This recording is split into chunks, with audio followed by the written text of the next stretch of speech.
இன்றைக்கி நம்ம Samsung Galaxy S25 series பற்றி பார்க்கலாம். இப்போ நம்ம பார்க்குறது S25 ஐசி ப்ளூ கலரில். அந்த பாக்ஸி டிசைனை வந்து ஃபோனில் நல்லா இம்ப்ளிமெண்ட் பண்ணியிருக்காங்க. நல்ல ஒரு ஸ்மால் ஃபார்ம் ஃபேக்டர் ஃபோனை பிடிக்கிற மாதிரி இருக்குது. சும்மா நம்ம வந்து யூஐயில் வந்து மூவ் பண்ணி பார்க்கலாம். ஃபோன் வந்து நல்லா சின்னதாக இருக்குங்கிறனால இது ஒரு ஸ்மால் ஃபார்ம் ஃபேக்டர் ஃபோனுக்கு நல்லாவே இருக்குது. இப்போ நம்ம பார்க்குறது S25லே சில்வர் ஷேடோ கலர். இதுவும் சேம் ஃபார்ம் ஃபேக்டர், எல்லாமே அதே தான்.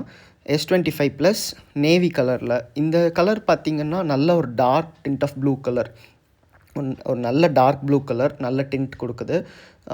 நல்ல பெரிய ஃபோன். ஸோ வந்து S25ஓட ஃபீச்சர்ஸ்லேயே வந்து கொஞ்சம் நல்லா அப்ஸ்கேல் பண்ணி கொடுத்துருக்குறாங்க.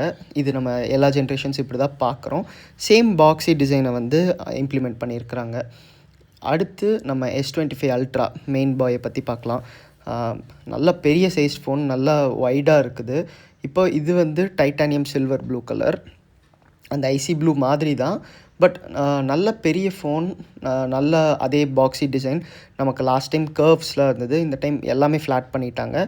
கொஞ்சம் ரவுண்டட் எட்ஜஸ் மட்டும் இருக்குது, மற்றபடி வர்றதில்ல. நல்ல பெரிய சைஸ்ட் ஃபோன். நான் ஹேண்ட் ஜிம்னாஸ்டிக்ஸ் பண்ணுறதெல்லாம் பார்க்குறீங்க நீங்கள் இப்போது. Across the board Snapdragon 888 for Galaxy கொடுத்துருக்குறாங்க. எல்லா மாடல்ஸ் அண்ட் எல்லா ரீஜியன்ஸ்லும் 888 தான். ஸோ இது ஒரு நல்ல விஷயமாக சொல்லலாம்.